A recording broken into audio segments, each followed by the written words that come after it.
مجھے مسئلے پوچھنے پڑتے ہیں، آتی رہتی ہوں، کبھی 6 مہینے، کبھی سال بعد، کبھی 3 مہینے بعد آتی ہوں آپ کے پاس مسئلے پوچھنے کے لیے۔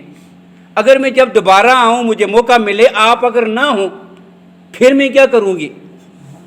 پھر کس سے مسئلہ پوچھوں گی؟ آپ اگر دنیا سے تشریف لے جائیں، آپ کی وفات ہو جائے، تو پھر میں کیا کروں گی؟ اللہ کے نبی نے فرمایا اگر میں نہ ہوا تو ابو بکر سے پوچھ لینا، وہ ہوگا نا۔ تو یہ ہے جی صراط مستقیم، جس کی رہنمائی قرآن نے کی ہے اور اللہ کے نبی نے کہ میرے بعد ان کے پیچھے چلنا ہے۔ یہ وہ لوگ ہیں صراط الذین انعمت علیہم غیر المغضوب علیہم ولا الضالین۔ باقی تشریح انشاءاللہ آئندہ کی گفتگو میں اللہ تعالی ہمیں صراط مستقیم پہ چلنے کی اور ان لوگوں کے پیچھے چلنے کی کہ جن کو اللہ نے انعام یافتہ لوگ کہا توفیق عطا فرمائیں۔ وآخر دعوانا ان الحمدللہ رب العالمین۔ اللہم لک الحمد کما انت آلہ فصل وسلم علی سیدنا محمد کما انت آلہ وفعل بنا ما انت آلہ فإنک آل التقوی و آل المغفرہ۔